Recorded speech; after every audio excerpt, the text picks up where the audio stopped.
Hey humans, how's it going? Susan Ruth here.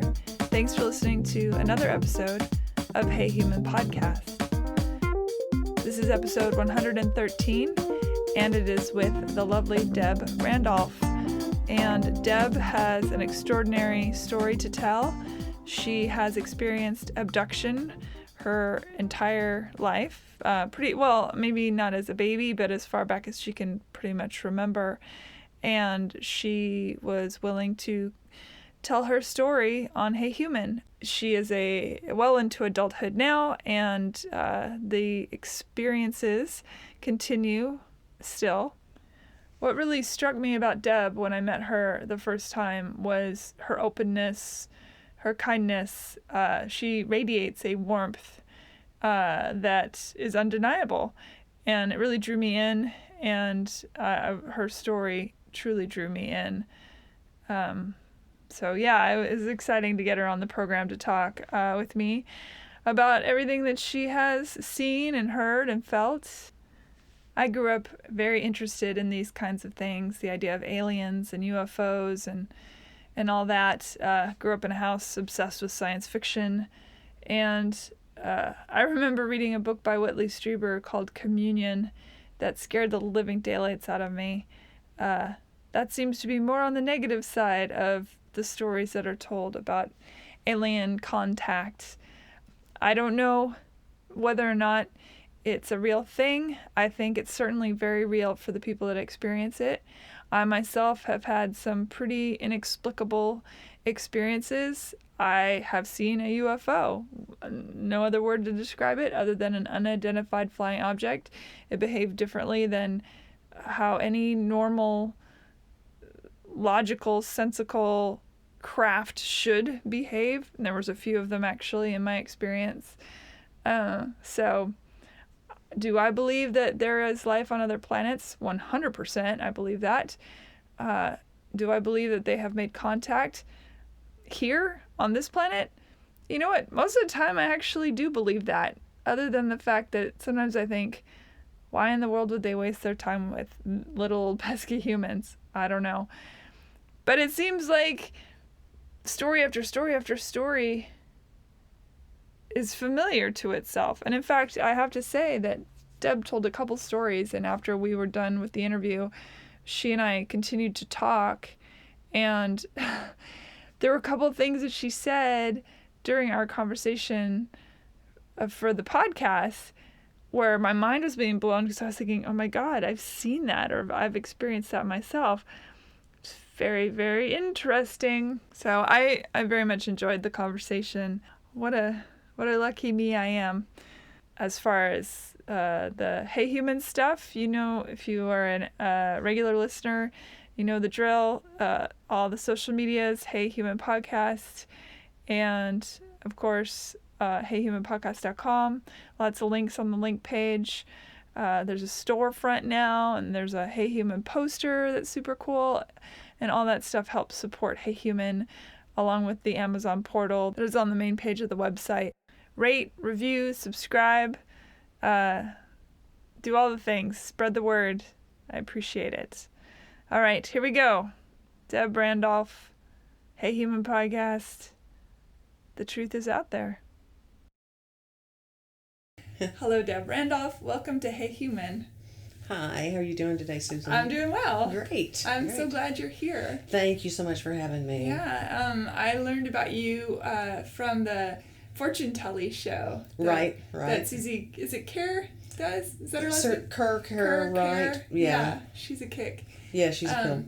And that particular panel was talking all about aliens, UFOs, and abductions. Right. And you started to tell your story, and I was like, oh my gosh, I would love to have you on the show, and here you are. Thank you so much. Thanks for your I haven't publicly shared it at all until that Fortune Telly show. Really? I've shared different things with, one of my brothers, my younger brother, shared in some of the experiences with me. Okay. So he and I have talked about it, and then really I had a block of most of my childhood and adolescence, still 13, 14, where memories I have of anything I'm not sure if they're memories or what family has implanted into my head as don't you remember when, so I've adopted. So there was a block of time that I always wondered about. And it wasn't until, I believe it was in 1979, I was living here in the Nashville area. And I even want to say it was a weeknight, and I'd gone over to have dinner with a friend of mine, a girlfriend of mine. The guy I was dating was out of town. Her husband was out of town. So let's get together for chili slaw dogs. So we did, and it was a warm night. It was like probably late summer, something like that. Don't remember exactly. We had not been drinking. Those were the weed smoking days. We had not been doing anything that day whatsoever. Both fully employed, functioning young ladies. And I was just a young adult, but we'd finished dinner, and I was going to clear while she went outside to feed her 2 golden retrievers. She came in a few minutes later, probably 2, no, it doesn't take long, saying nothing and just motioning me to come with her. So went through the door to the garage to the outside, and she pointed, and we looked up, and there it was.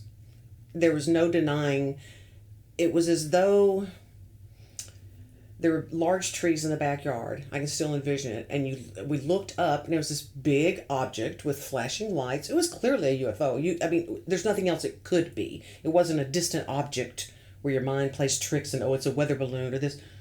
We neither one said a word, just stared up. And then it was gone. There was no motion flying away. No, it was just gone. Was there sound? No sound. It was just and how just large? The light. Just for perspective. Let's say if you stepped outside and you had 2 large oak trees, for example, very old, mature trees, so their greenery would start about 20 feet up and it reach above. It was as though it was sitting right on top of those old trees. It encompassed the entire visuals field. So pretty large, really. So, yeah, huge. Yeah. So, we said nothing. We got back inside and just looked at each other for a minute.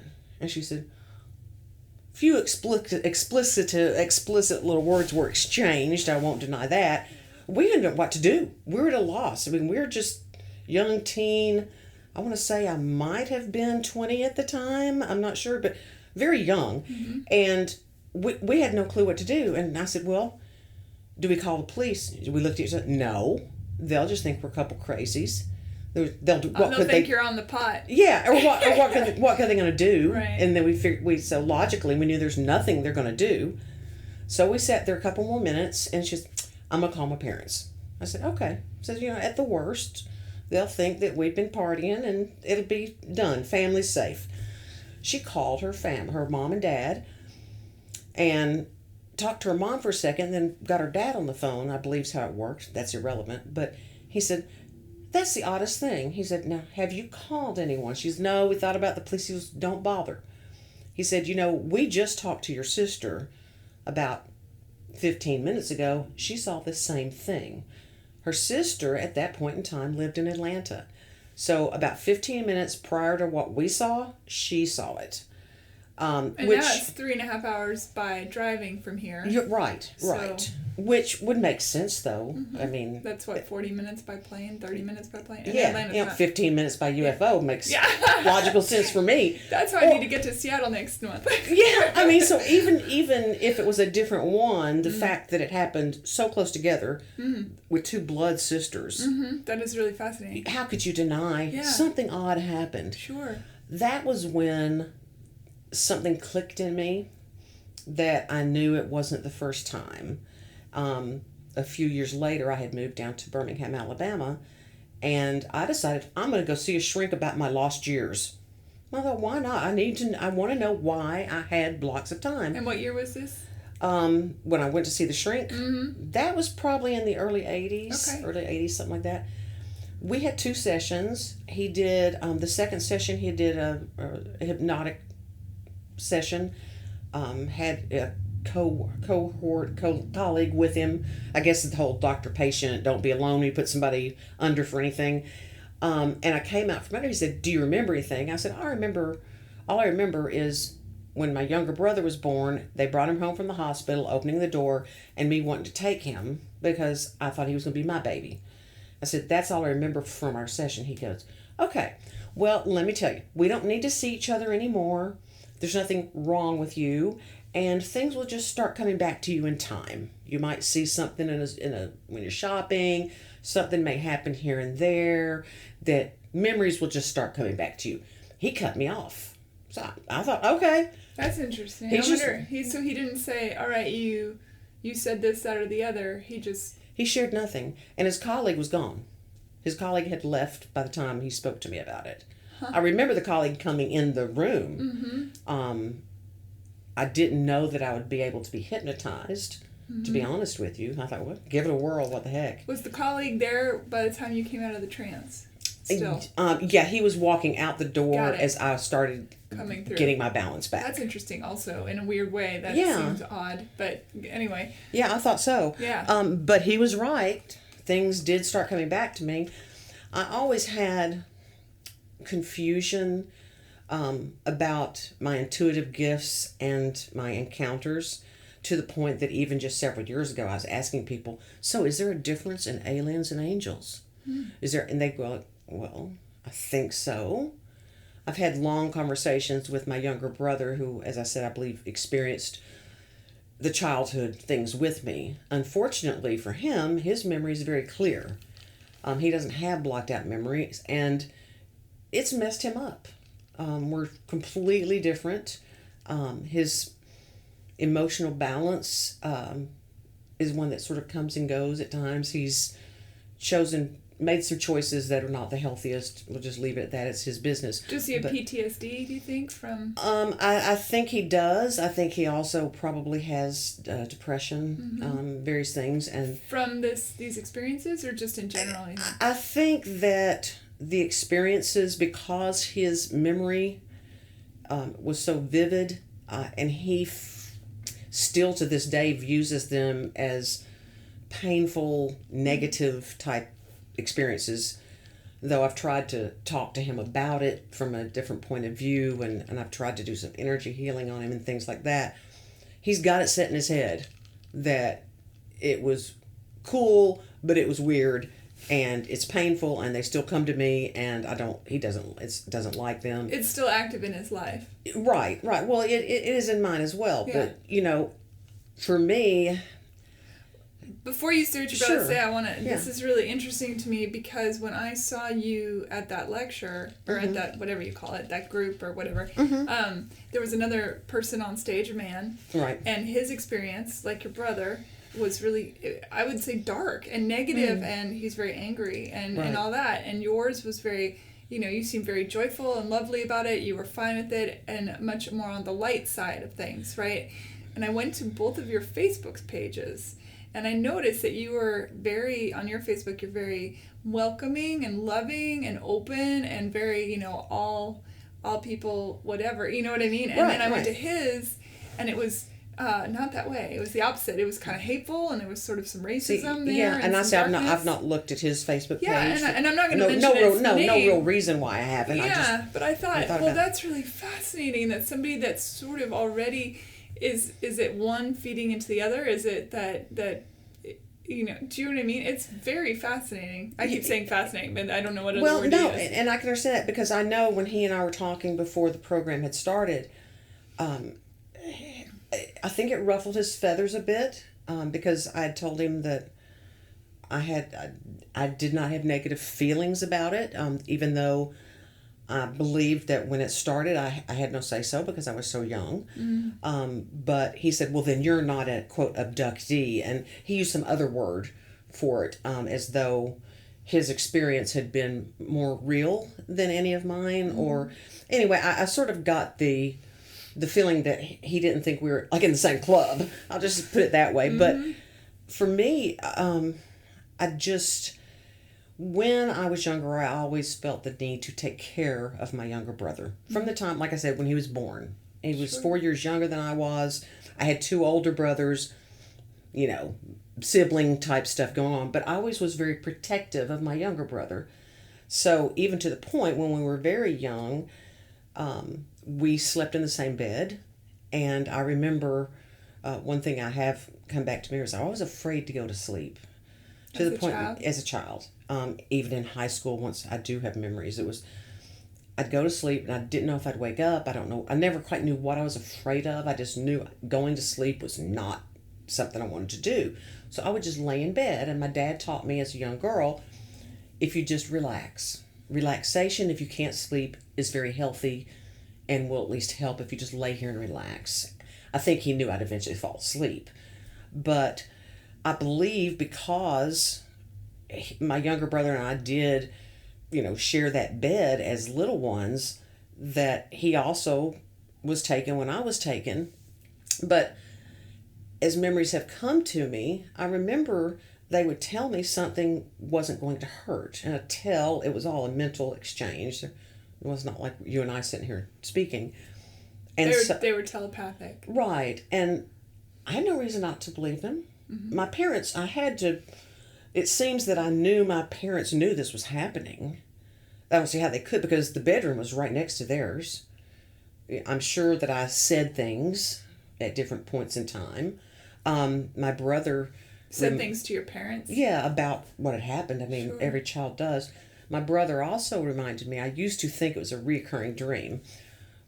Where we lived or where we grew up as children used to be a very underdeveloped. It was quite the suburbia rural area outside of Knoxville, on the end close to Oak Ridge Labs. When we were all very young in the 60s is when I thought it was like I was seeing fire coming above the horizon. My younger brother has since reminded me that was when some of the ships were there, and that we many times could go out in the backyard and we'd see just dozens of ships flying in the direction going towards Oak Ridge. Which, by the way, for those listening who don't know, Oak Ridge is a nuclear facility in Tennessee. And I find that intriguing because a lot of the reports of UFO activity tends to be around military bases, especially nuclear reactors, even volcanoes. And so that's really interesting to me. There's very little that you can find Googling or anything else about Oak Ridge Labs. But I've tried to, because I'm trying to find out if anyone's admitting to the connection. But apparently President Eisenhower, when he was president, I want to say in the 50s, I'm not great on history, he was supposedly the first president who, at least anyone knew, had meetings with extraterrestrials.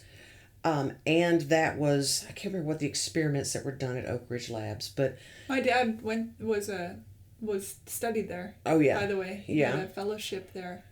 And it was one of those things they built for the Second World War, but a lot of stuff went on that no one knew about. Thousands of people that worked there, but it was all very hush. And they say that President Eisenhower even disappeared for a couple of days, and they made up stories, what have you. But later on, people who were close to him and close to the situation before they died came out and said, well, yeah, he had meetings. There was supposed to be a treaty where it was an agreement that if they shared technology that we'd let them. This is kind of like, here's the head count of who you can abduct, and as long as you don't extend beyond that, then we'll be cool with this treaty. So there's a mix of information out there, but the connection to Oak Ridge Labs was clear. And not unusually, I believe it was at that time called Lockheed. It was Boeing Aircraft Lockheed. Sure. Was located out Marietta, Georgia, north of Atlanta. I had an uncle, interestingly enough, that worked there. And the trajectory of that path would have been from Lockheed up towards Oak Ridge, which made sense. You think about Area 57, all the various things that have come to light, as well as what the Freedom of Information has allowed some people to access. So over time, and especially in the last decade or so, so much more information has come out that all these little things and things that I have been able to recall through the dream state, and I would bring things up to my brother, and we both do it in ways that we don't just say, hey, do you remember? We'll sort of seed one another with, do you ever think that, so neither one of us claim memories But as far as that way, there's something about the way we communicate. We know we're not going to plant something in each other's head. So I'll mention something and he'll go, "Oh my God, don't you remember?" Or he'll mention something and I'll say, "Well, to me it sounds like," so that we share things without, sometimes you say things to people and they want to adopt it. Mm-hmm. So we know we're not adopting one another's stories. Right, because the brain is, you can implant all sorts of, they've done all sorts of tests with that the brain is implantable with new memories that seem very real. Right. Yeah. And I have a degree in psychology, and plus with my whole thing about I want my memories to be mine, since I had that whole, early life block out, which a lot of it's still nothing for me. As far as just day-to-day events and things like that, I'll get a burst here and there, things like that. But you know that they say that's common in child abuse. Yes, it is. And we weren't raised in a happy home, which is one of the reasons I majored in psychology. I wanted to understand my home life. But all that being said, those things, I left home on my 18th birthday. That's when I started exploring different religions and philosophies on my own, because the standard Christian dogma clearly wasn't working for me. And I had too many questions about things.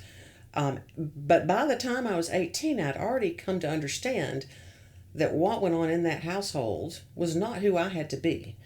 So it was, I feel like I got away, as they say, and I'd been such the adult. I would be the liaison between my parents when things were hairy between them for some reason. My oldest brother he was in a coma for several months when he was 10 years old. I had apparently made a comment the day he got sick. We were at home playing, and I'd made a comment to my mom about it being in his head, and was basically told to go away because I felt she was, now I believe, I'd come to understand, she probably thought I was calling him crazy, but he had a brain hemorrhage. So there were things about me as a child that I'm sure weren't easy to handle. In other words, you said it's in his head, as in you had a intuitive, medical intuitive notion that something was going on in his brain before they did. They knew. Yeah, before he went into the coma. It was when it first started, and my mother was an RN. So I'm sure it just I'm sure it didn't sit well. It unnerved her. I can't imagine. Sure. As for, her eldest son sitting here puking up his guts and his head, and she has no clue. And then he falls asleep and doesn't wake up. So fortunately he did. To this day, he's thriving and very healthy. But, at that point in time, there were no medical options. He was either going to come out of it or he wasn't. And when he did, he had to relearn everything, to walk, talk, went to the coma left-handed, now he's right-handed. Everything about him changed, even physically changed. So, the way, the mechanisms my parents had for coping with things was what a lot of people did at that point in time. A lot of children today would have been taken from their parents for the beatings and things like that were standard at that point in time. So I don't, it's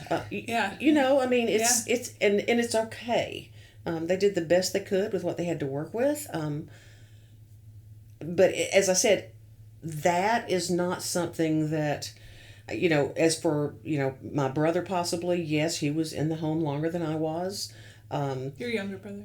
Yeah, my younger brother. My two older brothers, you'd think we were raised in different homes. Well, did they have any experiences the way you and your younger brother did? Not exactly. My younger brother had told me that one of them at one point in time accidentally admitted about seeing the ships in the sky.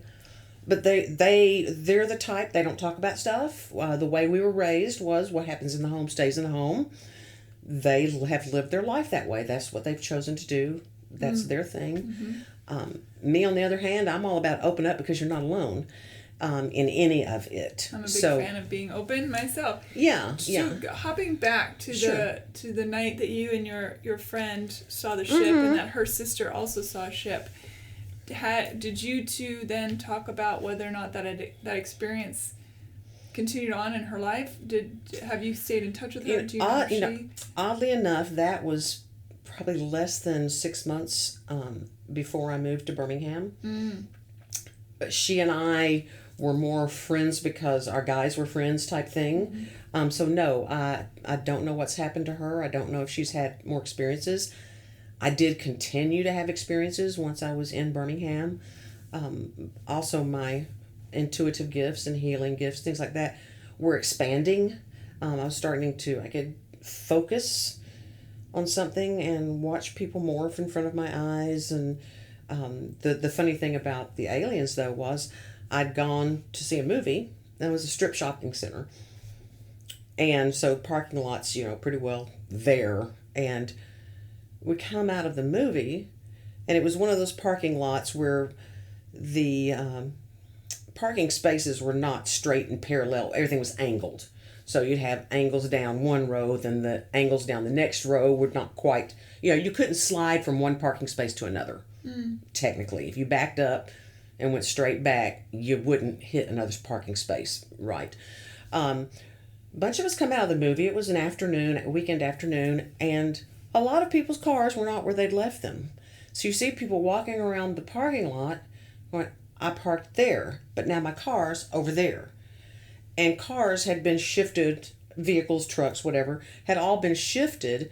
But even if someone had come and undone the brakes and let them slide to another spot, they were not where they were over. They were rows and spaces. What do you think that's about?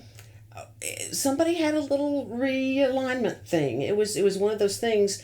I was even one of the ones who went and started asking shop owners what's been going on out here. And like, we don't know, nothing as far as. Nothing's been happening. I said, but people's cars. I said, yeah, we know. Somebody came in here and asked us about that. One of those things that, the way I look at it, it's not a matter now of less occurring as it did in the past. It's more now, I don't know if more people expect things to not be as straightforward. But back then, it was like you put your car somewhere, that's where you expect it to be. Why do you think that happened, though? What is the... It was one of those things that it was so shortly after seeing the UFO that I felt it was an alien thing. They were playing around with the energy and things like that. Somebody wrote the grid down wrong. Yeah, it's one of those things, and that's what I think a lot of people don't understand is... Even aliens make mistakes. Well, and they have a sense of humor, too. Yeah. They're not all, just as here on Earth with humans... There are people who are very positive and people who are very negative, and then there's the in-between. Mm-hmm. So how would not other life in the universe also have some who have better intentions than others? It is an interesting point that I think en masse as beings from other worlds. If you believe in that they would be above that, right. somehow, and that they wouldn't be like us, but... What's interesting about that, even us, is like there's about 22 super Earths or something to that effect that they know about. Right. And so, why would they not sort of behave the way we behave? Well, and I think it's one of those. Humans are so ego driven that the thought of anyone, anything, there being other beings who have any intellectual capacity, let alone beyond our intellectual, technological, scientific capacity. Couldn't exist. It doesn't fly in the face of organized religion. You might have to open your book a little wider, right? Expand Although your there are brain. a couple, I've read the Bible a handful of times, and there are little moments I think that seems like they're referring to other beings. Even in Genesis, there's this moment where God has this aside. Who's he talking to? Mm-hmm. You know what I mean? There's just like this. There's these moments where I think, Yeah, there are things about.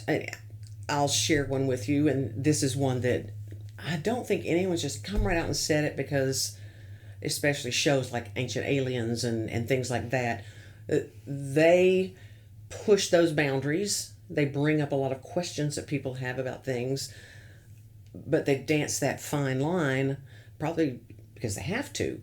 But, for example, Jesus was born from a mother who had never had sex. Okay, so I understand it, and I'm not downplaying anyone's belief. Of course not. So God got her pregnant. Okay. Although in Hebrew, the translation of virgin is actually young girl, young woman. Girl.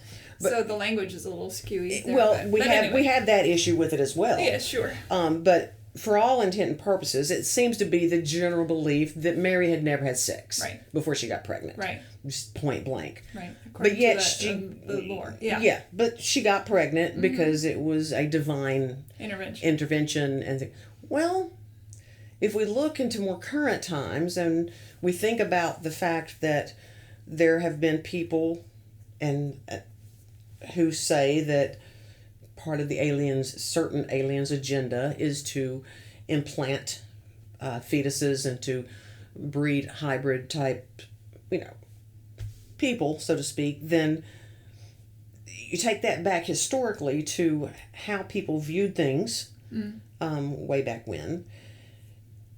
And truthfully, I'm basing some of this also, part of my spiritual practice is to journey, which is to sort of go into a trance-like state and go where your mind takes you, where your guides lead you.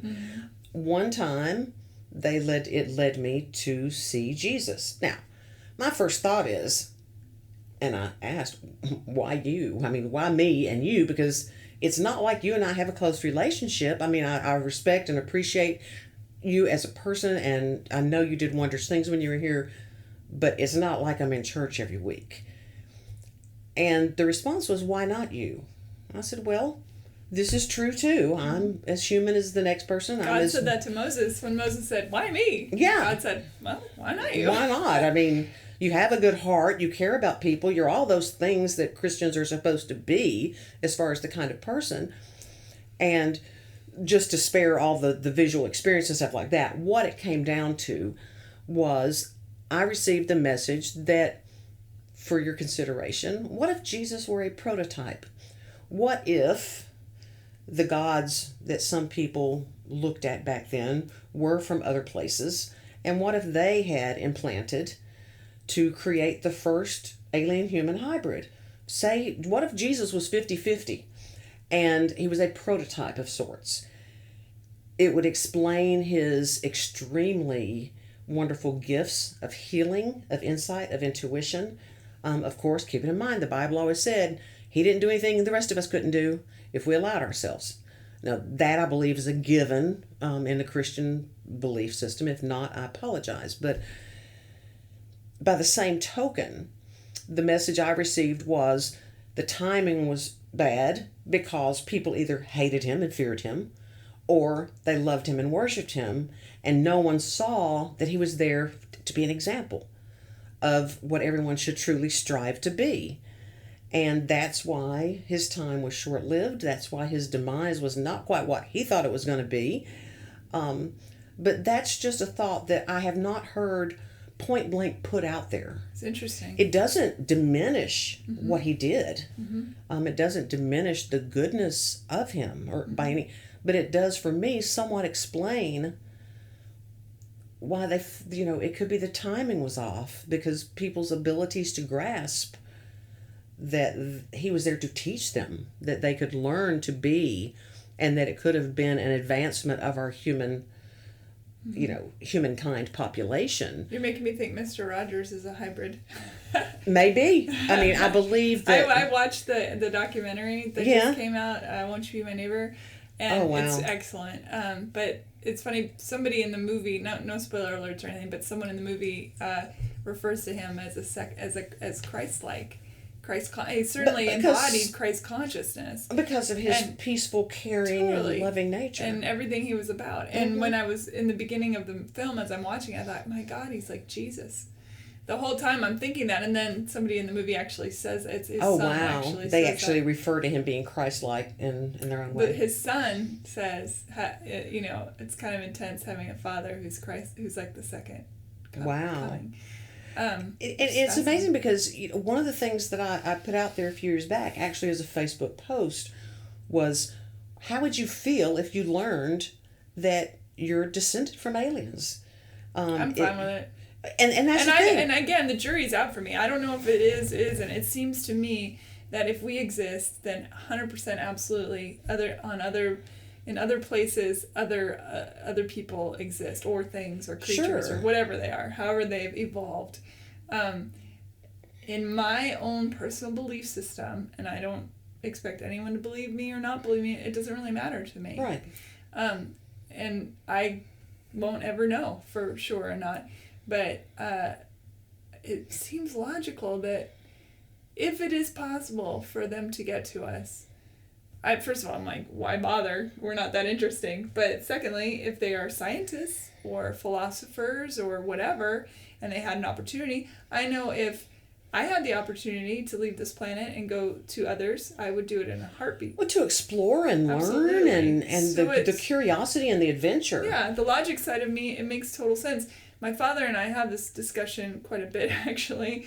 And he's like, well, it's an impossibility because we can't bend time and, wormholes and blah, blah. I said, we can't.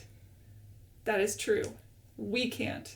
But who's to say? The fact that we can even conceive of it. Yeah. Isn't that where some of the greatest inventions and discoveries of all time Absolutely. were Theoretical born? Physicists are awesome because of what they conceive. And poets, philosophers, all of it. Those who write the truly good scientific scripts. Ray Bradbury, Isaac Asimov. Oh, yeah. I mean, where did they get their ideas? Well, and now there's a whole new resurgence about Tesla, documentary type of show about discovering the missing cases where Tesla had put his information, which is a whole nother thing. He got tired of people stealing his ideas, I think. Well, yeah, Really and now they're curious if maybe he wasn't actually working for the government, but it couldn't be known, so they called him a whack job. But and people like Einstein who even commented, made statements about people looking inward and expanding their system beyond their consciousness and things like that. That there's a lot of and of course so many geniuses in the past were called whack jobs. Sure. They've theorized now that they've at least figured out 14, 15, I don't know how many they're up to now, dimensions. Yeah. What's existing there? Yeah, I think that it's mind blowing. It's really well, and you could worry yourself wild with it all, but to me the amazing part is sort of like if we can think it, if we can really rational caps. First of all, you take an idea that seems very irrational. But then start putting your rational thoughts into it about, like we were talking about, bending time and wormholes. And that's the creative process. I dropped a lot of acid in high school, too. So I feel like my brain maybe goes to places that... Well, and maybe, I don't know if that's a prereq, but it's certainly... I discovered some pretty intense things about my own mind in those moments. It is very common in, shamans... which, although I do have shamanic practices, I'm not an actual shaman because I think that's a label that very few should ever take on. Part of their practice, and part of the American Indian practice, was to use psychedelic, hallucinogenic, whatever you want to call it, methodologies in order to open their mind space a little bit. I think the whole concept is you let go of the inhibitions, you let go of what you've been conditioned. You look beyond the door. Yeah, you look beyond the obvious, beyond what's right in front of your face, and consider the possibilities. So I find it curious too that so many, especially we're religious, and I get it, if in fact there are beings other places, it puts the religious paradigm on its ear, and that's an issue, right? I think that's one of the biggest issues. But I think it's so fascinating. Again, I need a thesaurus because all I say on this show is fascinating and interesting. But that here there are so many who believe in the concept of a soul that is unseeable, unknowable, untouchable, untastable, unsmellable, and eternal. All those things. And yet that makes sense to people, but all these other things don't, which I'm like, really? To each their own, 100%. I know, None I of agree. us know until we drop dead, and either we are actually just worm food, or we are an expansive being of all, which I like to believe personally. So many people are just, they're afraid, and I'm like you. I respect anything that you choose as your belief system. As long as you hurt people. As long as your main core of sense of belief is to be good to others. Golden rule. The golden rule, and that everyone deserves a chance, and that there's, the prime directive. Exactly. All of these things, and that's what it permeates. All systems of belief, all philosophies and religions, all share that one thing, that one humane effort that everyone's supposed to. So whatever you want to code it with, whatever rules, why though do any of them say, but don't think for yourself? Don't question. Which is the opposite of what actually God wanted. Otherwise, Exactly. He wouldn't have given you free will. You meaning the royal you. Yeah, why do we have free will and choice if it's not to decide and explore options and thoughts of that nature? So, by the same token, is tricky, for sure. I'm not sure which pope it was, because as I said, I have a general knowledge. I've done a lot of reading, and it all sort of melded into my own system of belief. But years ago, there was a pope who made a statement that if there are beings in other places other than on Earth, it still does not basically rip up the idea of a God. I think Francis may have said that, and then our current pope has talked about that. Yeah. And so you've got major religious leaders who are open to the idea, who say, hey, look, it doesn't have to tear down your system of belief. But who says God didn't create others also? I mean, that's... Yes, that's my other argument, is if you believe in an omnipotent being, why then do you limit that omnipotent being? I think too many people view God, or whatever label they care to choose, as one of us as far as physical embodiment. We anthropomorphize, because then we can wrap our... Big bearded man sitting on the clouds type image that we're used to be in all the little children's church books and church stories and stuff like that. Wearing Air Jordans. Yeah, I mean, so if you think instead of God as this energy and this source of everything, and energy, we're all, and scientifically proven, we're all composed of energy that has been put into a physical form. Stardust, no less. Yeah. And it's a beautiful thought. You and I are made up of things that have been around for eons and eons. Yeah. and made up of the same stuff. And it wouldn't matter if we had different colored skin. It wouldn't matter if we spoke different languages. Tribalism is very strong, though. It really, the identity through tribalism, I talk about it all the time on this podcast. It makes people very comforted, and and I admit, when I finally, being a Southerner, these topics, as far as open your religious mind a little further, aliens existing, visitation, going with them, things like that, that wasn't something we talked about a lot. And it was 15 years ago or so when I was telling people, I said, you wait and see. In 10 years, I will be able to put people on my table for energy healing. I'll be able to do readings for people with my tarot cards and not have to do it behind closed doors. In secret, and for fear of my job, my daughter being ridiculed, or this, that, the other thing. Sure enough, within 10 years, I found me a tribe of people just as crazy as myself. And I think it's a beautiful thing, because we all want to know we're not a wax job. That if we are, someone else is just as crazy as us, and even to put on that level.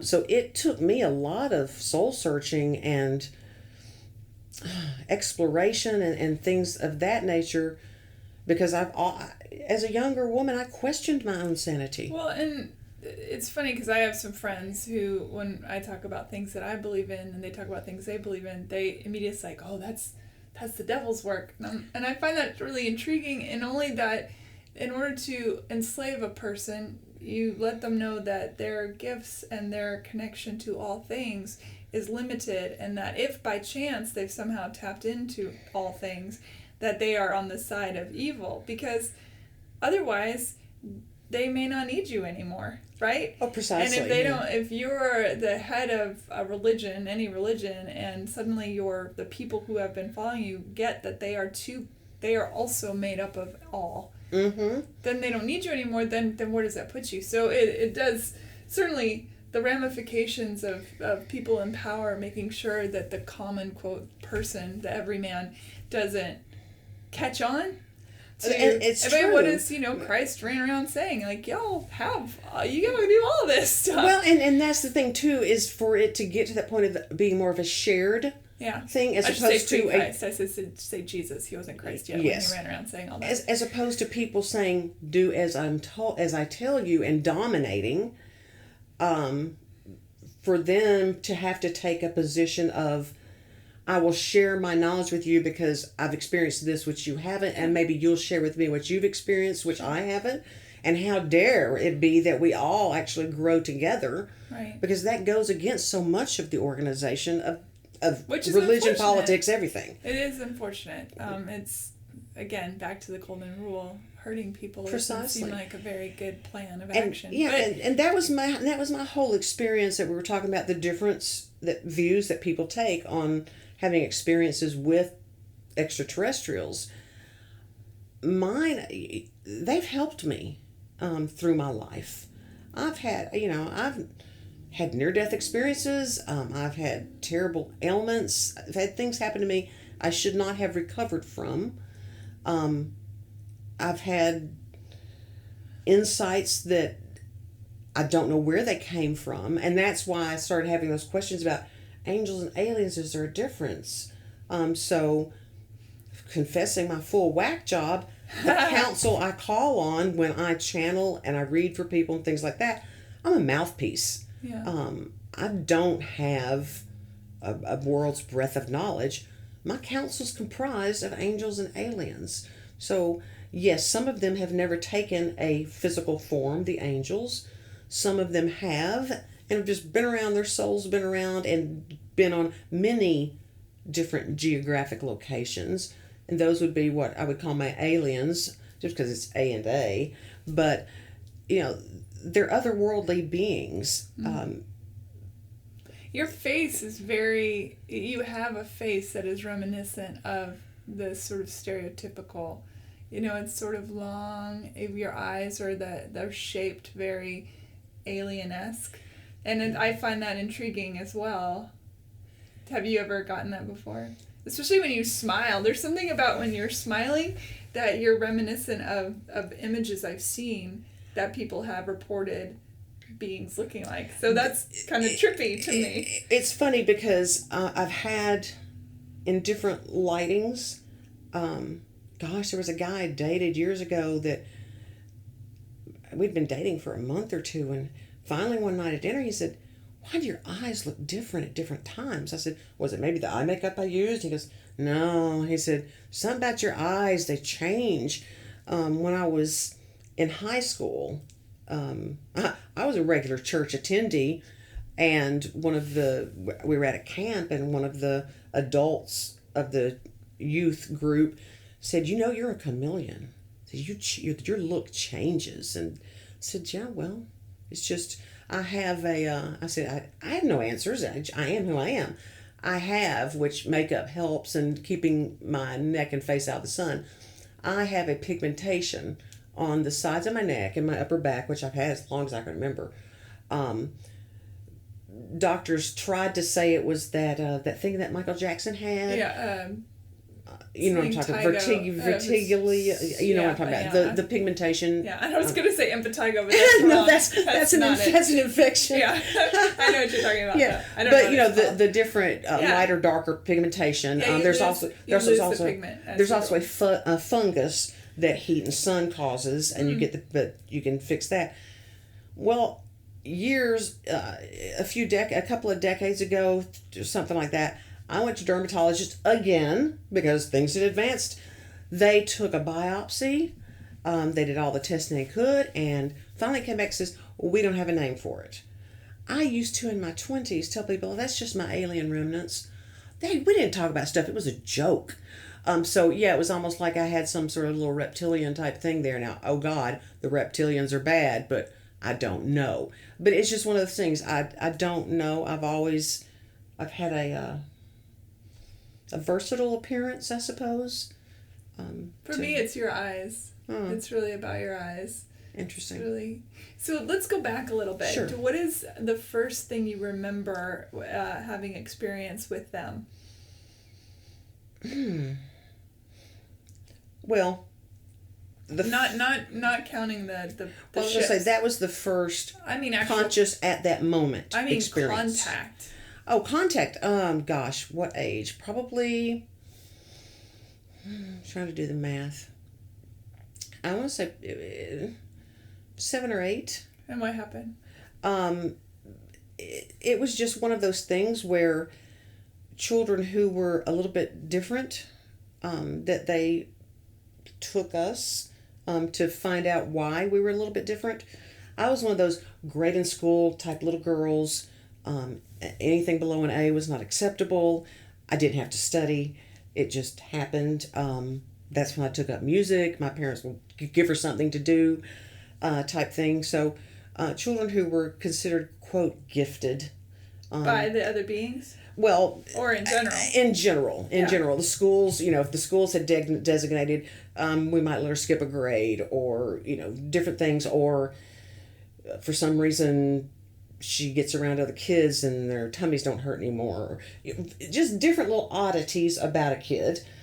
So it was, looking back on it, was probably had to do with some of that governmental agreement type stuff. I don't know, but they decided to, take some of us as children to study us, but also to help us. There is a certain, a lot of people think a childhood of abnormality is a curse, but for some of us, not having the standard way of being raised and having different encounters, because of that, we weren't as quickly removed from our source as some people are. Okay, you know how babies, when they're born, they're still so in touch with source. Their happiness is their goal. They're just bundles of beautiful energy. As we develop, we get tainted. We turn into assholes. Yeah, we're told, oh, that sumbitch over there, don't believe them. Oh, that color of that person's skin over there, that means they're dirty. Yeah. All this crap we're fed, fear. Yeah, we're taught fear, we're taught limits, things of that nature. I think more children who are in situations where their safe place is to pull away from the world's reality, so to speak, have the ability, without even knowing it, they're staying more connected to their original source, because that's where they're safe. And children with imaginary friends, children who for some reason can entertain themselves without adult input, stuff like that, those were the kinds of kids that they wanted. It was, it's an exploratory time. We've all been in existence for so long, extraterrestrial beings, us as well, that of course they've come at different points in time to watch, develop, explore, see. So they took those of us who were easier to work with, I suppose, on a certain way, because the telepathic communication was so much easier than it was for those who had already learned to shut down or were told it was stupid stuff, things like that. So I was just one of many. Do you remember other kids around you? Not really. I know that there were more just because I know that. But there was more, I don't know, they felt like they gave you one-on-one attention, which I think is something that a lot of children don't get or didn't get or anything like that. So there was a lot of just one-on-one, but there was so much, I don't know, the physical stuff that people talk about, I really didn't have a sense of that. You mean abuse? Yeah. I was not abused by them, and I would never claim to be. Yes, they did things that could have been uncomfortable. Like? Well, like putting metal plates like between your legs. Well, I don't know what those metal plates were doing. I know they could be uncomfortable because there was pressure, but they weren't going inside me. And they just said, if you relax, it'll help. And I would say, it's pressing too hard. Well, they back up. It was things like that. And then I have an unusual shelf underneath my breast now that's, I don't know what it consists of or whatever, but my breast developed very early as a girl. I remember being in the tub maybe when I was 13, and my mother coming in the bathroom and going, "What is wrong with your breast?" And I said, "What do you mean what's wrong with them?" She goes, "They shouldn't be that firm. I'm taking you to the doctor." Well, that's just the way mine were made, and they developed early. And then after I'd had breast cancer, and I was one of the fortunate ones, got to keep mine and have it taken out, and that's been, good Lord, 17 years ago, I guess now. I started noticing, because I had to go to the doctor so much after that. I still go every year to the oncologist, and it's a lifelong commitment, no matter, even when you come out on the sunny side of it. And through it all, I have discovered that I have this like shelf underneath Is it an extra breastplate or what? Well, it's almost, it's like on top of the ribs, but underneath it's almost like a little, almost like a boning. Mm-hmm. You know how a bra has the underwires, but it's almost like a natural little boning or cartilage. So that my breasts have stayed pretty perky even as many decades as I've been around. It's not painful. It can be with bra pressure, that sort of thing. Has the doctor ever said, what is that? Or just like, that's just you? And that's just you. Yeah. Something new. Yeah. Doctors, the ones that I've had for that particular area of my body, have all just been very accepting. I'm sure they've seen so much in their time, in their careers, that's kind of like, it's not hurting her. Mm-hmm. It doesn't need to have anything done about it. Yeah. So it's just how she's put together. Just leave it. Now you bring it up. So do you think it has something to do with something? Oh, the reason I bring it up, my apologies. A few years back, I had one of my visits with them. And I remember laying there saying, "What am I here for?" And were you in another place? Yes. I was like on an examining table. Everything was just very... So your body goes with you. It's not just your consciousness. In this, yes. Okay. And it was one of those things where it was I wasn't expecting it at all. I mean, you never really expect it. Sometimes you sort of get a feeling that it's getting to be close to time, because it's rather sporadic. It's not like every June 1st we're going to come take you and you're going to pop up with us. But I'm sorry, your insurance doesn't cover that, ma'am. Yeah. You have to come every 2 years. Yeah, can't see that. But I remember, it's sort of like I remember opening my eyes and thinking, what am I doing here?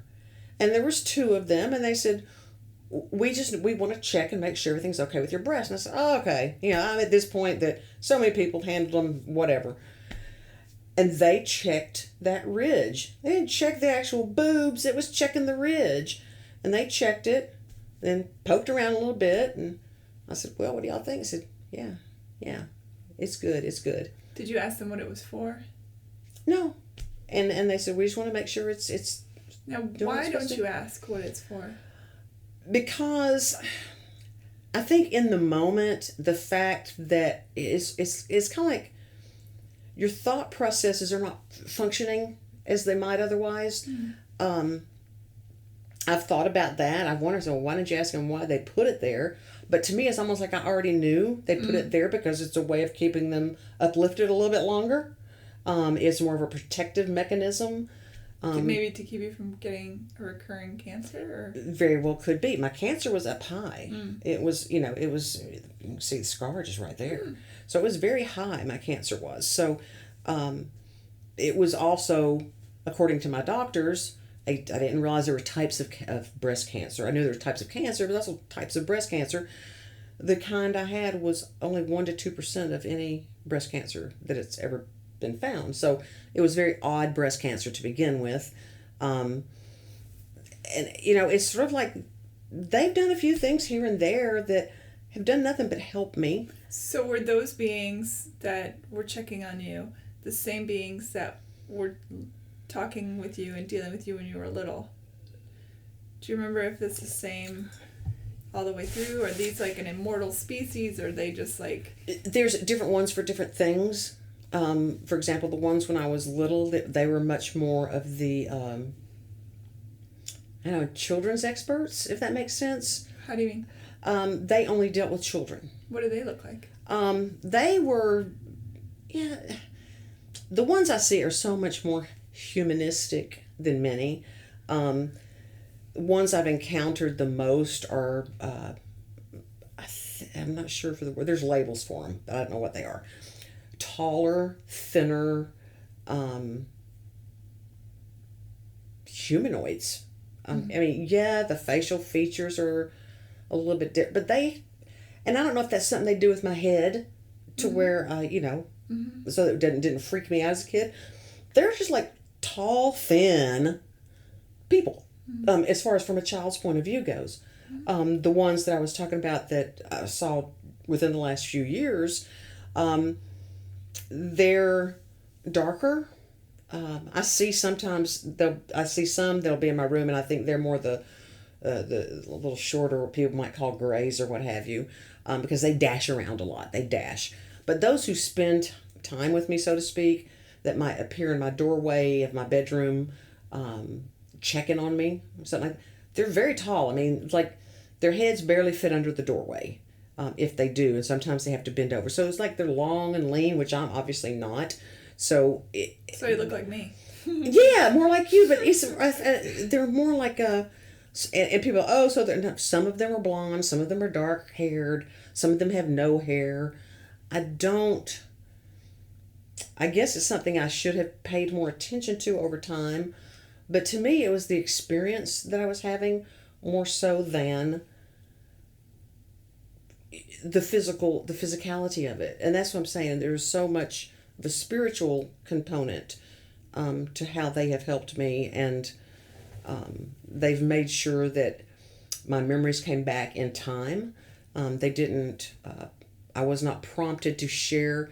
I sort of made my own deal with them that not to rush me with too many memories, and don't expect me to speak about it until my daughter had reached adulthood, because her life was more important. And they respected it. I should say we made deals, but there was a respect that had been built over time, where it's like, we want you to be one of the ones who helps people understand that we're not all here to hurt you. But there are some, do you think, that are? Well, yeah, because I mean, that implies yes. that. Yes. By someone saying we're not here to hurt you implies there are some that are. Well, and that's what we were talking about earlier. In any set of, they call it sentient beings, free-thinking individuals, no matter what shape or form they take, there are those who are motivated by greed, and there's those who are motivated more for helping others, and understanding that we all grow together. So. And you think they're all functioning here now? Oh yeah. I think that they're here amongst us. Do you think they're passing as regular people? Oh yeah. Oh, you do? Oh yeah. As an embodiment, or as a like they put on their suit that day, and go out and about? How do you? I think that there's an ability to glamour. What do they call it in witchcraft when you glamour someone? You make them see things the way you want them to see. Oh yeah, I know. I think it's a form that they, because of their ability, genetic and they're alchemists. they're that's a perfect word, the alchemist. That they have adapted.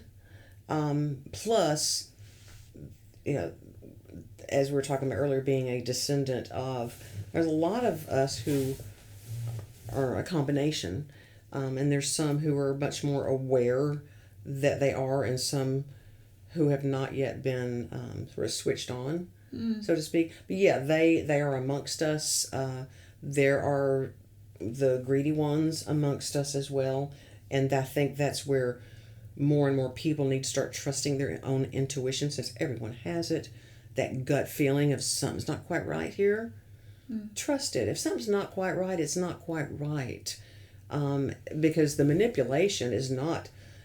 It's not something that humans have the market on, as far as manipulation and control and things like that.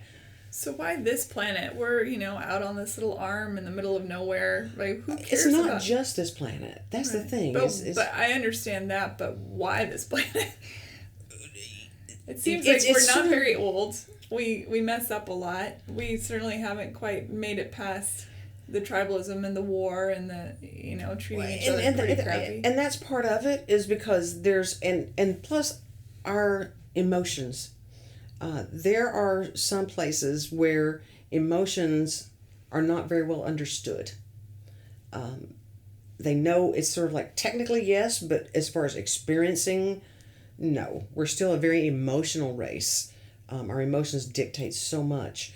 You think about, why did the pioneers go west? Why did people come from other countries and explore the United States? Discovery and adventure is just part of growth. So why not go to that younger planet where there's been some recent plantings, so to speak, some recent forms of energy that have popped up, and help them along, see if we can't better ourselves, see if we can't help them not make some of the same mistakes we made in our civilizations, and others like, oh man, juicy, we can go down here and have some of the things that our planet lost thousands of years ago. So the motivation possibilities are endless. As I said, the ones that I've personally encountered are more of the, we don't want you to undergo some of the things that other places have. We don't want you to have to experience and fuck up your planet as much as others already have. We want you to understand and respect each other, and not have the infighting. And we're not really figuring it out, are we? It's almost, 2 steps forward, 3 steps back. About the time I think I've seen growth and development in humankind and in the way people view one another, then somebody will pop up and just be a pig. I don't know how else to put it, just ignorance. So why do you think they're being so elusive about it? Is it that they just don't want to freak people out? Or it seems it becomes more of a party joke, and that's recognized because, imagine, say, 15 years ago, if suddenly we all woke up one day and these people who don't look like us, or these beings, heaven forbid I should insult anyone, these beings who don't look like what we're used to seeing every day are all over the place. Our instinct is defensive, right? Yeah, we're fearful, defensive. Oh my God, we got to get rid of them. That's why I love that movie Arrival, which by the way, I sobbed through that. My friend and I went to see that movie, and he's like, "Why are you crying?" I'm like, "Cause it's just so real." It's really, and I actually only recently learned that Close Encounters of the Third Kind, that was actually based upon the true story of like Area 51, 52, one of those areas. You said Area 57 a minute ago too. Is that another one? Did I? Yeah. Oh, I didn't know that. I was like, oh, is there another one too? There's several though. Yeah, there's several, and before. supposedly they're connected by tunnels and things like that. Yeah. But that entire movie was based upon truth. I mean, obviously some names were changed and puckered up and buttered up and all that kind of stuff. But the contact through sound and symbolism. Well, we send music out into the universe. Oh, yeah. Areas is finding ways to communicate that bypass the languages we have. So that's why there's, reaching back into the hieroglyphics in caves. If you really look at some of those drawings and etchings, it doesn't matter what language you speak it in. Men with wings and sitting upon flying magic carpets, and there's various things that if your mind had not been developed to the scientific understanding that we have today, how else are you going to convey it? And then there's stories about respected military people and those who are, they had to be a certain psychological saneness in order to have the job they had anyway. Seeing ships and getting close enough to them to see etchings on them or binary code, various things of that nature. So finding that universal ability to communicate, because some people simply won't. Some people are so afraid they won't allow telepathic communication. They block it. Or they refuse to acknowledge it, what have you. So there's other ways of communicating. So that development I'm not sure if people would be more pissed off at their governments for hiding things from them, which it's not just in America. We think we're so special here. We're not the only country that's had the experiences whose higher ups have had and open encounters, secret encounters, what have you. Mm-hmm. But citizens would be torn between those lying SOBs, they've hidden all this from us for years, and oh my God, they've come to take us over and kill us. We're losing our freedom altogether. We're going to be like the slaves of old. Just all that junk that we've been conditioned through our religion, through our press, through our various methods, through everything, through our own families. I mean, credit where credit's due. That I just hope that I'm around to see it. I used to joke with my daughter, and she knows that part of my joking is not joking. Like, if the magic bus shows up, baby girl, get on it, because if I'm not there, I'm getting on at a close by stop. So, in other words, and that's one of the beauties about a lot of the younger people who are in their teens and 20s now. They have been in touch with their intuitive side and their open-mindedness all their lives. So to even think that someone wants to go have a serious talk about this, there's kind of like, okay, whatever. Because there's like, okay, yeah, I watched this show and this happens, and yeah, older people come to me for advice and I spew out things I have no idea, no knowledge about, but seems to be what they need to hear. They're so much more open because they've been allowed to be more open by those of us who had them after we were a little more open ourselves.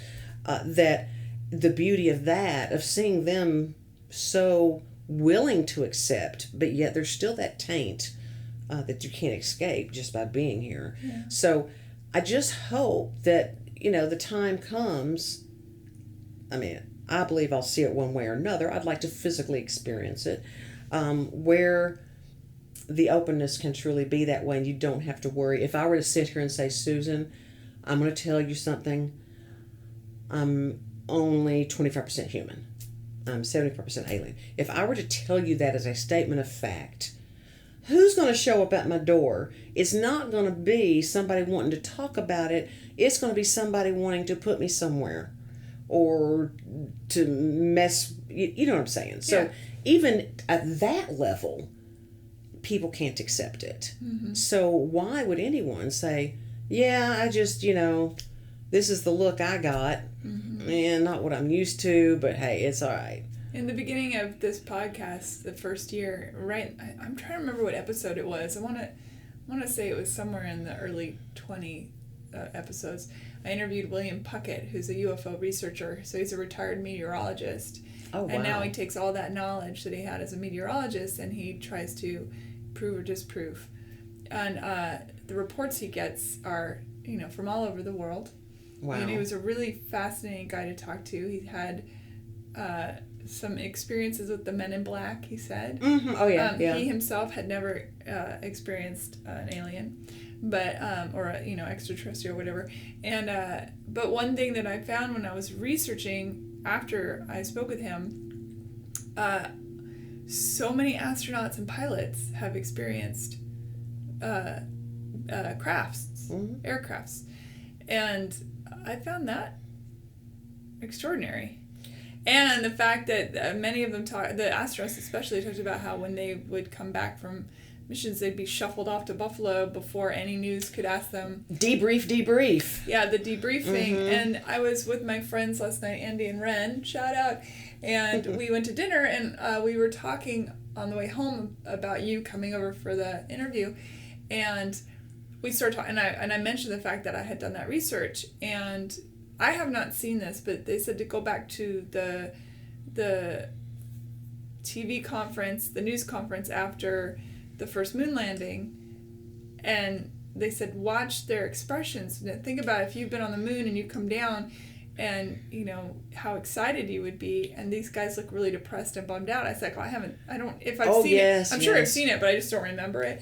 To go back and watch it, and Ren, my friend, said, how would you feel if you had encountered something really extraordinary and you weren't allowed to talk about it because the powers that be put the big, no. Well, I that thought and that was pretty. and if you do, because I'll find that video and I'll post it on Hey Human Podcast. Because I've also recently seen that, and they're looking in every other direction. The body language, and as well as their demeanor, it's as though now. I'm sure if it was questioned at the time, it would be, they're tired, they're still readjusting to the climate here and the lack of gravity, that they're blah, blah, blah. I'm sure there's all kinds of explanations.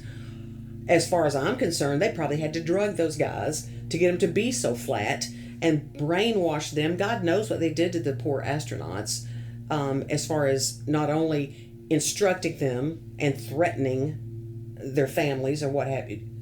It bothers me to think about what was probably said to them.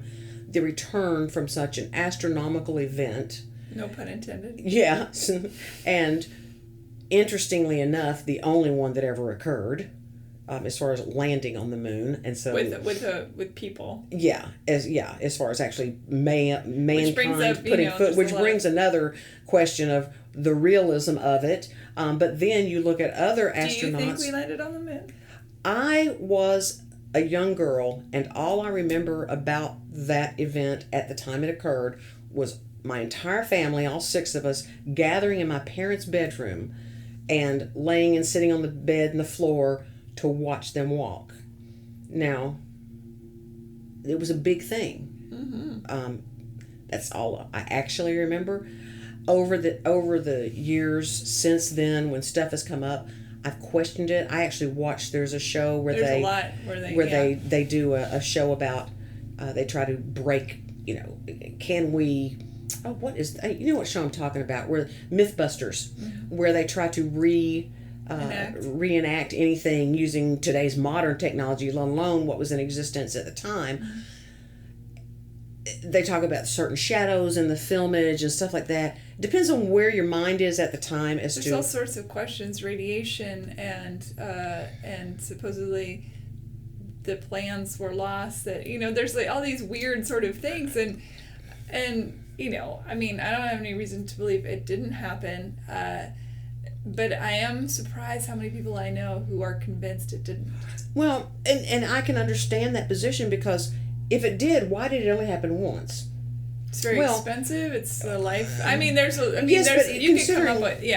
how much technology has changed, that was what, the 60s? Yeah. 69, somewhere around there. So that was a long time ago. So it wouldn't cost as much now. It wouldn't take as much time now.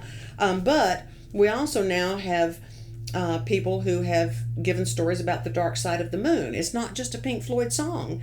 A very good song. It's wonderful, aren't they? They're like, I wonder where they're from. But...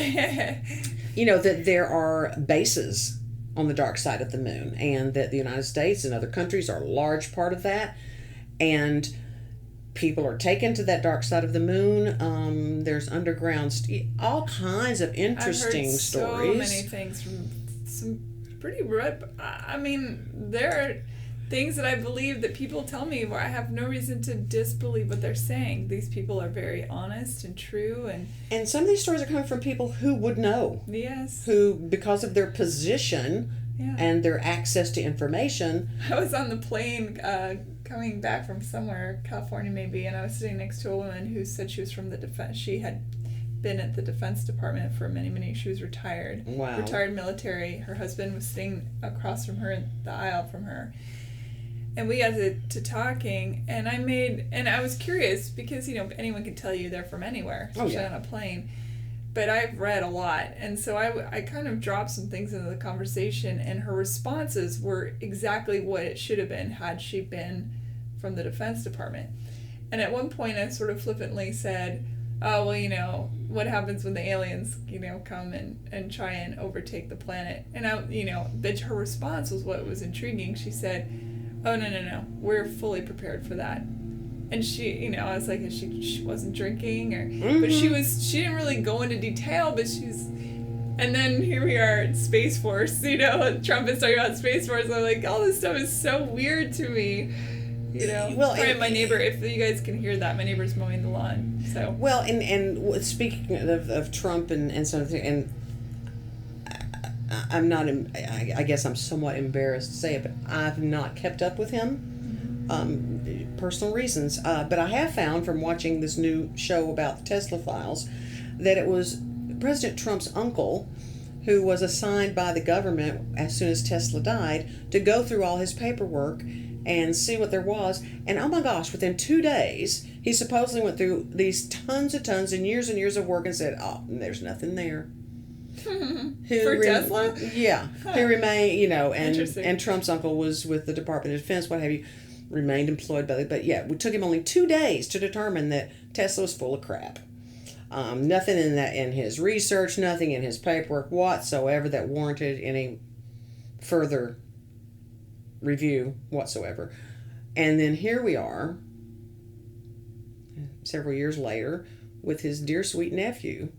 It's almost as though you have to wonder. I've never been one to believe in government conspiracies. Oh, I have. I guess they're but the only more I conspiracies learn, until they're proven to be true, and then well, people are like, oh, wait. Yeah, and the more I learn, the more I think, well, at certain levels, the word conspiracy might have a bad name for it. And that I do know that our government keeps things from us. Of course they do. And so why wouldn't, and I mean, honest to God, regardless of which side of the fence you come down on, who would have thought that Donald Trump 15 years ago would be the president of the United States today? Not me. Certainly not me. Although the way the whoever's writing the script of our lives, they certainly have their sense of drama, sense of comedy. Certainly. There's a sort of sense of distraction. a sense of distraction. We've jumped the shark so many times. I don't even. Yeah. And, we go from It's mind-boggling. one end to another, and people every day. Distraction is a good word. Distraction is there's a lot of distraction, and I believe that's one of the reasons that I don't watch the nightly news. Plus, well, it's I depressing. don't care to get depressed, and I try to keep my energy at a fairly good positive level because I can't do anything about it. The news is something that's Other already than vote, happened. obviously. I'm talking about even just the regular Yeah. news. I hear enough about events through social media and things like that that I stay current enough on the things that are important. But yes, other than voting, everyone should, because I've always been one of those proponents like, if you don't vote, don't bitch. I believe that. 100%. So 100%. at least yes, one person can make a difference. We saw that how many elections ago with Every election. I think we see that. the whole dippy thing in Florida that happened, where the popular vote and the electoral vote and the chits and the the chads. Yeah. At least is it chats? I can't remember. Chads. Yeah, chads. Chits and chats. Chit chat. But there's so many things that don't complain if you're not doing your part. And the sum of the whole does matter. I agree. So, but as I was saying though, I just find it ironically interesting that our president had an uncle who. That is interesting. I'm gonna have to dig into was that. in such a position. There's not much out there. When I heard that, I started. Google. Go. There's not much to say about it that they didn't say on the actual Tesla Files show, which I don't know if it got cut off. It just started. This calendar year, the seasons now are so wacky. I can't summer season, fall season, spring season. Yeah. But it was a new series this calendar year, and it's it's a Southern speaking gentleman who's now on the current Ancient Aliens shows as well, who's heading it up. But he and his team, researchers, writers, scientists, all kinds, going to all places that they can find, because there's apparently 20 trunks of missing information of Tesla's that is unaccounted for still to this day after his passing. And that came up on one of their shows about Bo, and they sort of casually. You gotta wonder about Elon Musk, what he's keeping all. You gotta wonder Speaking about. of somebody that seems part alien, I would say Elon Musk is at least 75%. That's funny. But so you gotta wonder. So here you are on my show. I've got whatever. 47,000 people listening. Yeah, I probably didn't need to hear that. Well, but that's a lot of people. But I'm saying it's, that's good. Though. What does that mean then for the beings that you saying are visiting you and are talking to you, and who sort of want to keep a low profile, but if they want to keep a low profile, they're really shit at it because everybody is always talking about aliens. So what does that mean? Will I wake up in the morning and this episode is going to be missing from my... you know what I mean? I hope not. I hope not, too. I made sure and obtained permission before I ever went on the program where you and I met afterwards. I don't know how else to put it other than obtained permission, because I respect the help and assistance they've given me. I am a fully functioning individual member of society. I work every day. There's nothing, I'm not a whack job, so at least in my opinion, I'm not. Yes, my thought processes might be a bit different than others, but that's part of us all. We all have different ways of thinking and different views of things.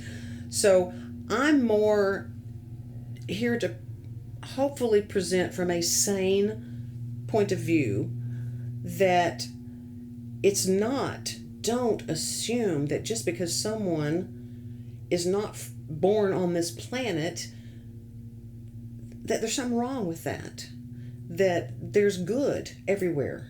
We certainly don't have the corner market on positive and negative here on Earth. So why view too many people have such a fear and negative position that more people need to learn about the positive. Well, let's talk about your brother for a second. Is he being visited by different beings if his experiences are negative, or is he just not, is he getting something pressed against him and it's not intrusive per se, but it's annoying or scary or... He's made different choices in his life than I have. There were things about my parents' addictions that my parents had that if it is well known now that if you have two alcoholic parents or drug addicted parents, you have 100% chance of getting that way yourself if you're not careful. My brother, unfortunately, felt that if he didn't drink, that he could do other things and he wouldn't have issues. So he thought, hey, if I don't drink, I smoke a little weed, take a few pills, back in the day, tore a few lines, it's not going to get me. Well, by the time he realized it had gotten him, he was hooked. He was messed up. He has had a constant lifelong battle with self-medication. See, now, if I was a species from somewhere else, I'd be fascinated by that. Well, certainly. Because certainly our species is fascinated by that. There's millions and billions of dollars being poured into research about addiction. Well, yeah. And that was one of my reasons for majoring in psychology. Oh, honey, I took all the courses on, is it a learned behavior? Is there a genetic disposition? And in the time, they were starting to finally understand and call it a disease. And that, yes, there's genetic differences in those whose families have a tendency for that. So, he unfortunately made some choices in his life that there are times when I'm not sure what's coming out of him. Who's being drawn to him? Well, who's being drawn to him or where the reality is anymore. I see. And like I said, I don't mean nothing about it. I love him with all my heart. Yeah. But he's been messed up for a long time. Sure. And every time he thinks he's hit a good place, he just can't. He's not good with dealing with stuff. Period. Yeah. Period. So the whole cliche of the anal probe, I'm gonna go there because all that stuff, and people who claim that there's no evidence in the real modern day world that proves these beings exist, right? That there's no tangible thing where people can point and go, aha. There's a lot of people saying, oh, I saw this thing, I've got video, and then people say, oh, it's a weather balloon, or whatever. So that's interesting too. People say, oh, I got implanted with something and it's making me get cable for free. Oh yeah, there's a man out there whose specialty is to remove implants from people. I watched a thing about that. Yeah. So hey. But who's to know? Trust me, I drove across country a few months ago, and all the way through California and through Nevada and Arizona and New Mexico. As I was driving through, I was like, please abduct me. Please, I am a willing participant in your whatever. I want to see it with my own eyes. Of course, nothing happened, and I was really bummed out. Yeah, honestly, Susan, I have asked them to show up at my doorstep. I've said, enough. I'd pack a bag. I'd be like, let's go. Yeah. Wherever we're going, I said, look, folks, I said, enough of this coming in the dark of the night. Yeah. Waiting till I'm asleep and my mind is an open magazine for you to paint your own pictures and stories in, so that people question maybe there's a method to that madness. The method is you're more open and... No, I mean, by doing it in the dark of night, it keeps it on the down low, and so people can say, oh, that's not real. Yeah, and so people will question what they themselves have experienced. Yeah. Their own reality, where others will question if they then adjust, say, it did happen, I know it did, and then other people go, yes, sweetheart, you have a very vivid dream life. Yes. So there's a method to this madness, as you say. But yeah, I have said, look, guys, girls, come to the door. Now, don't just pop in and give me a heart attack. I know you can fix it, but I don't want the pain. So if you could, just show up. You are welcome here any day, actually any night. Just let's have... Like a one-on-one. Let's, like you and I are sitting here. Sure. Let's sit down and talk. Here's the twist. I'm just kidding. I pull off my hat. Yeah. I'd be like, some bitch, about time. Wow! Hug it out. It's such a great plot twist. Right there. Would it be? Yeah, I mean, I agree with you. I'm here. This is my experiences. First of all, I've had all sorts of weird and wacky things throughout my life that are inexplicable to what somebody would consider normal. They would have to be for you to be as open-minded and curious as you are. Yeah, and about all things, not just the realm of who knows, but the realm of we do know. But I dated this guy, Jess. I won't say his last name. I'm convinced that if there are beings, which again, in my belief system, yes, but I'm open to whatever. Sure. I'm convinced that they were a part of something, because when I lived with Jess and Josh together, so much inexplicable things happened that seemed centered around them that it got to a point where it was undeniable. And what's crazy is that they themselves have no memory of anything, but I would wake up and try my hardest to wake Jess up, and he was dead to the world. He would not. I would wake up and see things in the room and be shaking him, and then suddenly fall asleep again out of nowhere.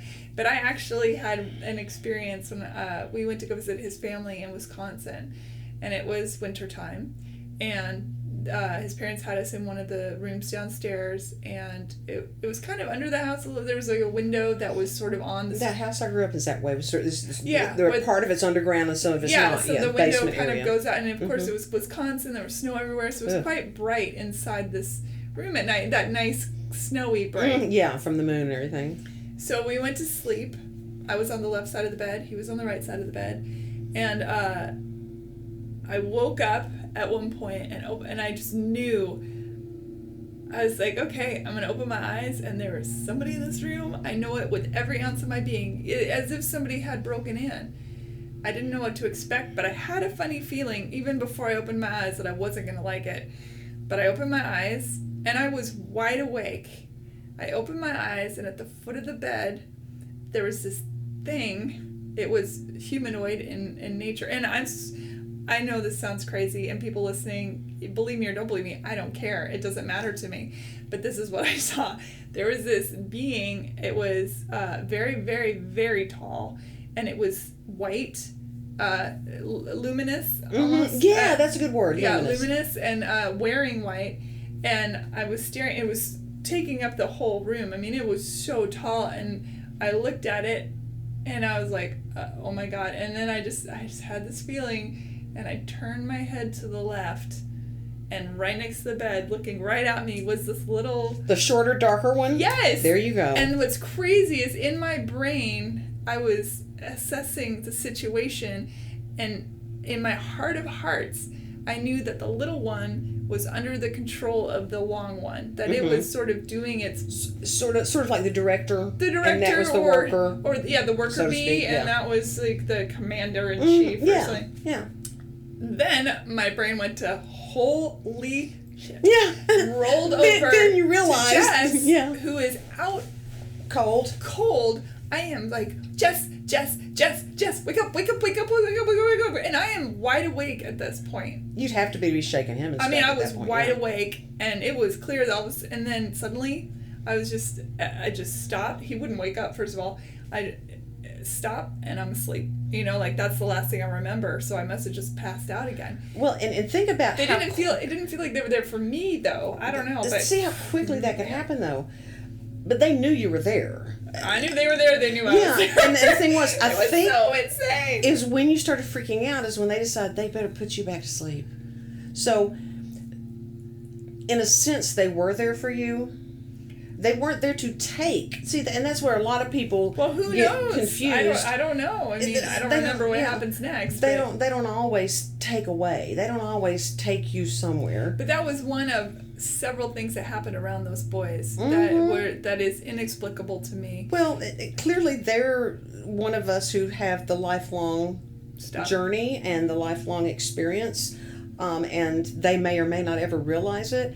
But see, that's one of the cool things about you is because you didn't feel they were there for you, so to speak. It didn't feel like it. That your conscious awareness of it is so clear. Yeah. Because you didn't feel the threat. I didn't. You didn't like the presence. You didn't like the fact he wouldn't wake up. Yeah. That's when you got uncomfortable. Yeah. But the fact of them existing was not an issue with you. No, I didn't care. Yeah, that's I what I'm saying. did because it was unnerving to wake up to that. Yeah. But here's the thing: is when I tell people about that, there's not ever been a person that I have told that to where they didn't believe me, and I think because it is true. Sure. It's certainly true to me that the truth of it comes out.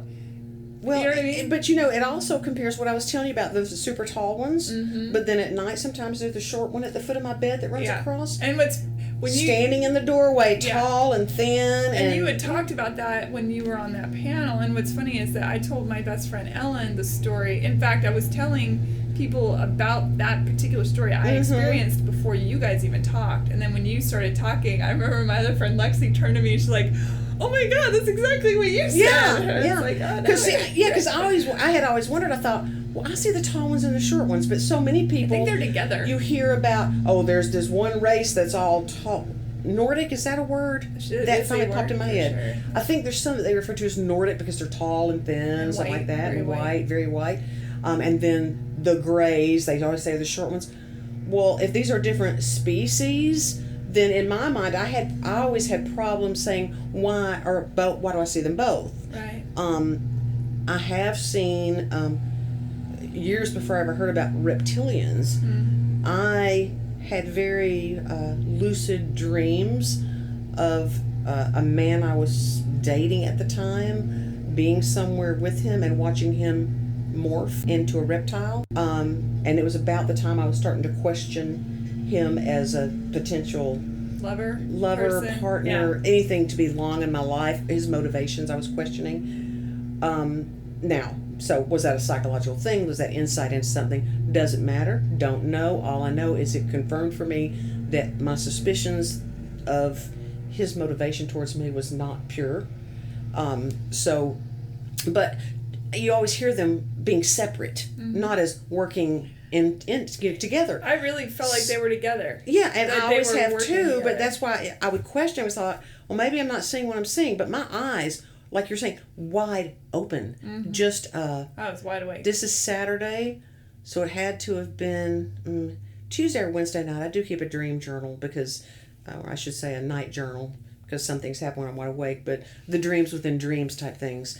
And especially when I have dreams within dreams, and if it involves me feeling the sense of my body being pulled up and moving around, there's a difference in whether I'm floating and directing myself or I'm not.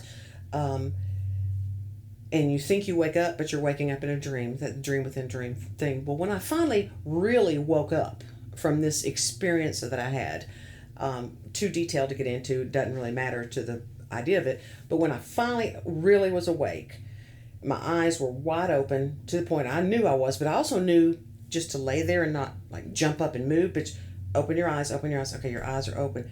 I looked around my room, and there's always just enough light. I have night lights plugged in at different places throughout the house. There's light from the outside that will come in, so just enough light. Everything in my room was it was like filled with a vapor was the word that came to my mind.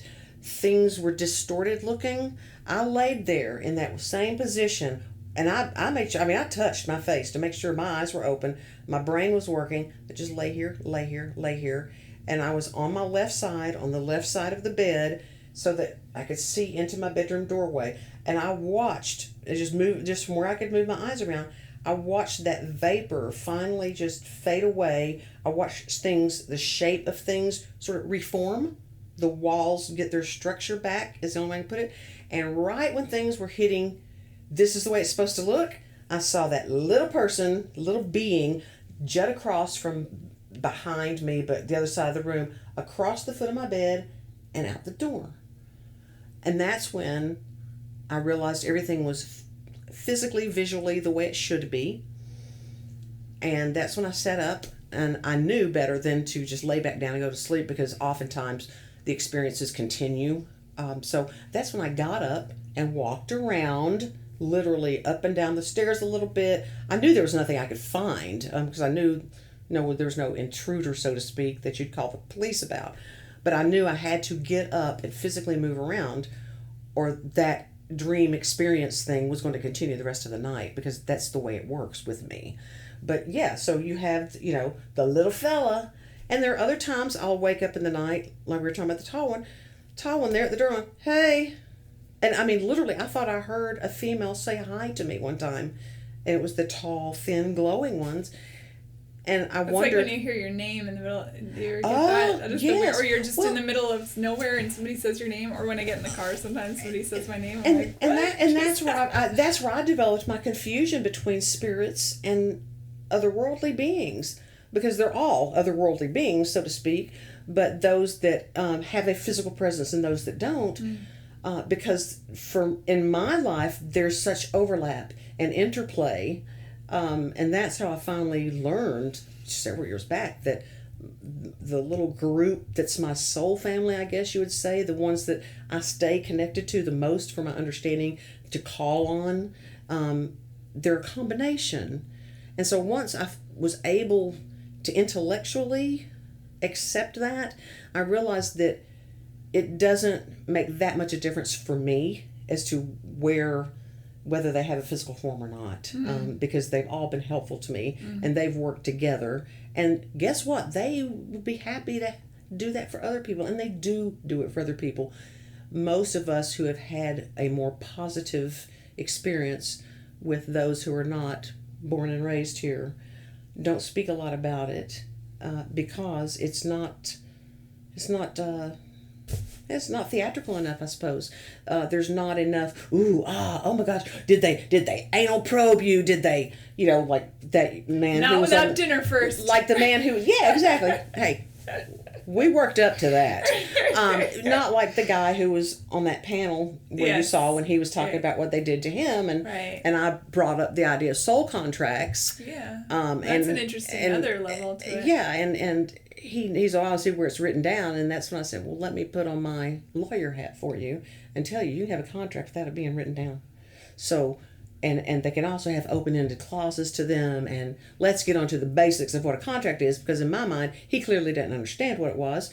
He chose for it to be he expected, I shouldn't say chose, he expected for it to be negative experience. He expected for it to be painful, and he expected anything he did to his body on earth could not be bypassed by those who have a lot more advanced techniques and knowledge than we do. So there's a certain disjoint, a little things that didn't line up for me. I'm not in any way saying his experiences did not occur. Like different. I'm just saying his ability to view them from a broader perspective. Yeah. For me, that's what's helped me. But like I said, going to his Facebook page, he has a lot of darkness around him. And so it to me, if this is a thing of like attracting like, and then it wouldn't. Then I was not surprised. You're not surprised, yeah. And like I said, I've never really. I had heard his name before. We had mutual acquaintances. Sure. So I'd heard that what he referred to his home as a. Yeah. For that experience and stuff like that. But I'd never met him. But yeah, I mean, it makes sense. It's just like when you meet, People. people, and they tell you about all the chaos around their lives, and then it turns out that they too are actually quite chaotic, and so they're drawing these things to them. And then they don't understand why you don't want to spend more time with them. Right. I do think it is definitely about choices people make. Deb, I could talk to you for hours upon hours, and I so appreciate you. Thank you. You're coming to talk, and for your openness and your honesty. I really appreciate that. My pleasure. Thank you. So fascinating. Yeah, I can sit here and talk to you all day. Yeah, and if people want to learn more about you, is there a place to reach out to you? Are you more sort of on the down low? What's your... I don't have a website. I do have Spirit of E as a Facebook page. I don't put much on there anymore than I put on my personal Facebook page. Spirit of E? Spirit of E, as in energy. Okay, E. got it. Or everything. Mm-hmm. Like I said, I am not an avid social media person just because I'm not. There's no method to that. Yeah. Sometimes I put more effort into it, other times I don't. But I thought of one thing before we your daughter, is she experiencing? I can't remember if I asked you that. Is she experiencing? I know you don't want to speak for her, probably. I really don't. But all I know is that when she was a little girl, she would not go to sleep without her closet door being closed. That's probably still true today. Interesting. In my opinion, she definitely has a very developed intuition without any effort being put into it. Got it. And we don't want to talk about it, she's not here, but she has gifts that she's aware of mine, but I believe that she has not had the same same ones that I have. Yeah. Or maybe, as with me, they blessed her with a lack of memory. Yeah. I don't know.